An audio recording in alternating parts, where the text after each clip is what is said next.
A baby enters the world equipped with several automatic reflex actions that are controlled by the oldest part of the brain, the part that we share with lower forms of animal life.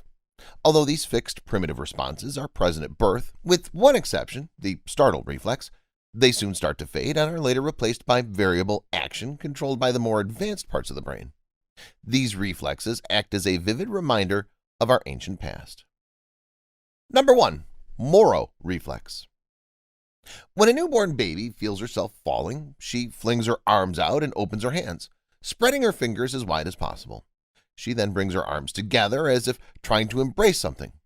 If her legs are free, she moves them in the same way. These are the actions that a baby ape would perform if he felt himself falling from his mother's body and was reaching out to cling onto her fur.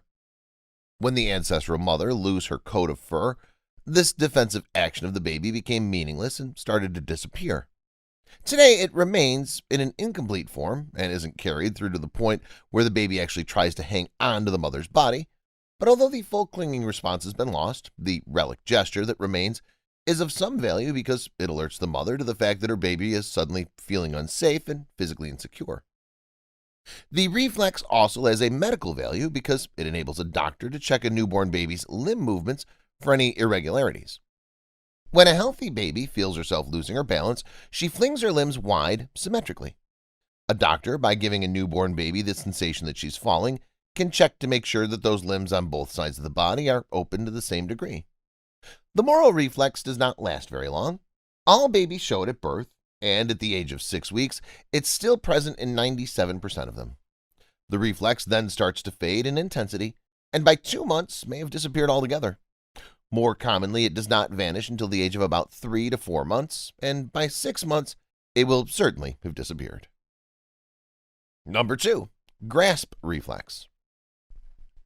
Perhaps the most surprising of all the automatic responses displayed by the newborn baby is the grasp, or palmar reflex. Another fascinating reminder of our evolutionary past, this reflex is reminiscent of a time before our ancestors lost their coat of fur when their young clung to them tightly whenever they were carried. If a parent presses his forefinger into the palms of a newborn's baby, her tiny fingers respond by curling tightly and clinging on. Amazingly, if the parent then gently lifts the clasped forefingers, the baby, seemingly so helpless at this stage, holds on tight and finds herself being raised into the air. The grasp of the newborn baby is so strong that her whole body can hang in midair, with her bent fingers supporting her weight. In some fast-growing babies, this strange grasp reflex may disappear in less than a week, while in more typical babies it persists for several weeks, and in a few babies is still present after several months. By the age of 6 months, however, the grasp reflex vanishes altogether, and there's a pause before the child reaches the next stage of efficient grasping, the voluntary grasping of the older baby who's starting to explore the world with her hands. Number 3. Stepping reflex. When a baby held upright and supported under her arms, she makes a stepping movement, as if trying to walk. This early reflex disappears by about 3 months. Number 4. Rooting reflex. A crucially important automatic action that precedes feeding at the breast is the rooting reflex, where a baby turns her head toward any soft surface that makes gentle contact with her cheek. The nipple, the skin of the breast, or even a light stroking finger will elicit such a reaction. The baby automatically turns her head in the direction of the stimulus and at the same time starts pouting her lips. If a mother softly touches her baby's cheek before trying to get her to suck on her nipple, it primes her for the next step, breastfeeding itself. Number 5. Sucking reflex. All babies demonstrate the sucking reflex while still in the womb. After birth, the action is stimulated by anything that touches the roof of a baby's mouth. It enables her to latch onto the nipple firmly enough to feed. The reflex makes way for a voluntary action by 2 to 4 months. Number 6. Fencing reflex. This is also known as the tonic neck reflex and occurs when a baby is lying on her back. She turns her head to one side, extending the arm and leg on that side, while flexing the arm and leg on the opposite side. The reflex may be present at birth or appeared around 2 months. It lasts approximately 4 months. Number 7. Startle reflex.